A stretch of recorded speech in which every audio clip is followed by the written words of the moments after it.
welcome to the Divine Nexus Comics YouTube channel. Make sure to like, share, and subscribe, and enjoy the video. The hyperspace lanes had been long and tedious, and Grogu had spent most of the journey trying to levitate a single ration cube until it eventually vanished down a ventilation shaft. When the Razor Crest finally lurched out of light speed, the view through the cockpit glass was a blinding, crystalline white. Below them lay Vendor, a jagged, ice-locked planet that looked less like a world and more like a giant frozen linen sheet floating in the dark void of space. Dingerin guided the ship onto a desolate mountain ridge, the hull groaning as the landing struts settled deep into the permafrost. "Stay here," the Mandalorian commanded, his voice echoing through his helmet as he pulled on his insulated flight gloves.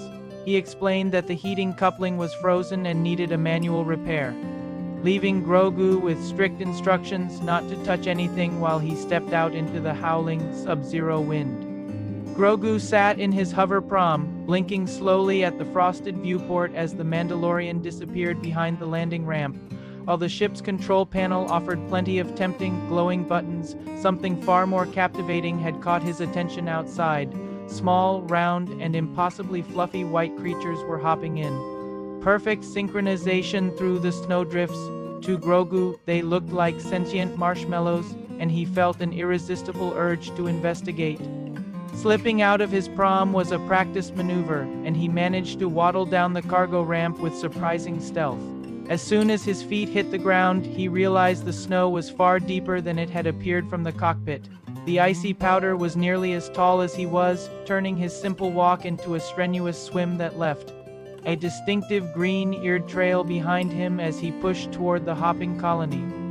The local creatures, known as snufflers, stopped their jumping and turned their coal-black eyes toward the strange green intruder. Grogu stopped, his tiny frame shivering violently in his thin robes as the Vandor wind whipped around his oversized ears.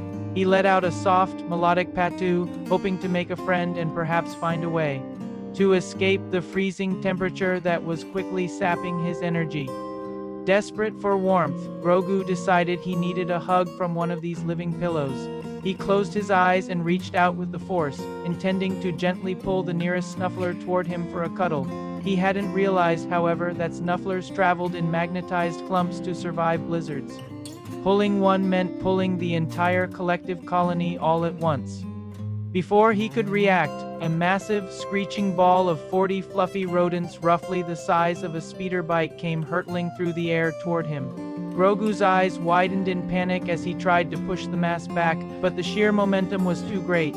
The giant fluff ball landed directly on top of him, burying him instantly in a chaotic mound of soft fur, tiny squeaks, and the overwhelming smell of wet wool. Outside the ship, Dingerin heard a series of muffled squeaks over the roar of the wind and immediately dropped his hydro spanner.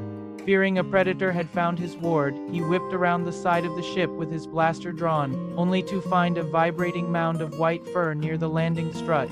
Realizing what had happened, he holstered his weapon with a heavy sigh and waded into the snow to extract the little troublemaker from the pile. Mando scooped Grogu up and tucked him safely inside his heavy Durasteel chest plate, where the warmth of the flight suit finally stopped the child's shivering. Once they were back inside the sealed ship, a single golf ball-sized snuffler tumbled out of Grogu's collar and bounced onto the floor of the cockpit.